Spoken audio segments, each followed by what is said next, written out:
तो दोस्तों, अगर ओमनिट्रिक्स को यूनिवर्स का नोआस आर्क कहा जाए तो गलत नहीं होगा, क्योंकि ये एक ऐसा डिवाइस है जो अपने यूजर को लाखों एलियन हीरोज में बदल सकता है। इतनी पावर कि कोई भी इंसान पूरा यूनिवर्स कंट्रोल कर सकता है। आज हम बात करेंगे ओमनिट्रिक्स के बाकी कुछ वर्जन्स की। शुरू करते हैं बायोमनिट्रिक्स से। बायोमनिट्रिक्स, जिसे बॉडी सुपर एनर्जी सिल्वर भी कहा जाता है, ये फ्यूजन बेन ने खुद बनाया था अपनी सबसे इंटेलिजेंट एलियन फॉर्म्स की मदद से। बाकी ओमनिट्रिक्स से ये काफी अलग है, क्योंकि बायोमनिट्रिक्स एक नहीं बल्कि 2 ग्रीन कलर के व्रिस्ट गार्ड से बना होता है। बस दोनों हाथों को क्रॉस करके ओवरलैप करो और तुम 2 एलियंस के डीएनए को फ्यूज कर सकते हो, जिससे बनता है एक नया हाइब्रिड हीरो। इस फ्यूजन में 1 + 1 लिटरली बाइंडिंग्स 2 होता है। मतलब पावर डिवाइड नहीं होती, बल्कि दोनों एलियंस की स्ट्रेंथ पूरी तरह ऐड हो जाती है। बायोमनिट्रिक्स से नॉर्मल सिंगल ट्रांसफॉर्मेशन भी पॉसिबल है, लेकिन फ्यूजन बेन को तो हाइब्रिड हीरोज ज्यादा पसंद हैं और वो चाहे तो किसी भी 2 एलियंस को अपनी मर्जी से मिक्स कर सकता है। हाँ, एक कमी भी है। अगर बायोमनिट्रिक्स बहुत ज्यादा सनलाइट या स्ट्रॉन्ग इलेक्ट्रोमैग्नेटिक पल्स में एक्सपोज हो जाए तो ये कुछ वक्त के लिए फेल हो जाता है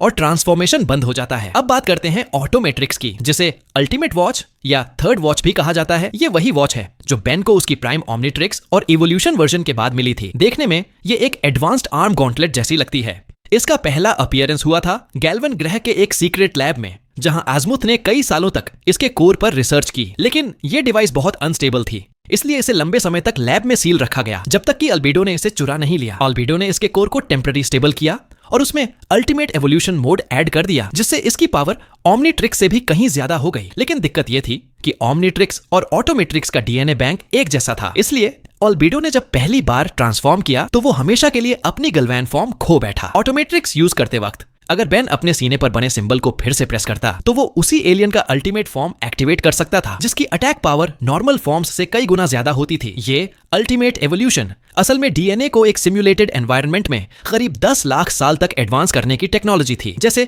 उस स्पीशीज को मुश्किल हालातों में जिंदा रहना पड़े तो वो नेचुरली इवॉल्व होती जाए, यानी फोर्स्ड इवोल्यूशन का हाई टेक वर्जन। बाद में जब ऑटोमेट्रिक्स बेन के पास आया तो इसका कलर रेड से ग्रीन हो गया, जिससे ये क्लियर था कि अब यूजर अपनी पसंद से वॉच का कलर थीम बदल सकता है। हालांकि ये डिवाइस बहुत पावरफुल थी, फिर भी इसकी एक बड़ी कमजोरी थी। अल्टीमेट फॉर्म्स के अंदर के एलियंस संख्या युक्त जीव बन चुके थे, यानी उनके अंदर खुद की सोच और भावनाएं थीं। इसलिए जब बेन ऑटोमेट्रिक्स के अंदर गया तो उसने देखा कि सारे अल्टीमेट हीरोज ठंडे और निर्दयी बन चुके हैं। आजमुथ ने हमेशा इस अल्टीमेट एवोल्यूशन फीचर का विरोध किया, क्योंकि उसके हिसाब से यह टेक्नोलॉजी शांति नहीं बल्कि और ज्यादा हिंसा और संघर्ष लाती है।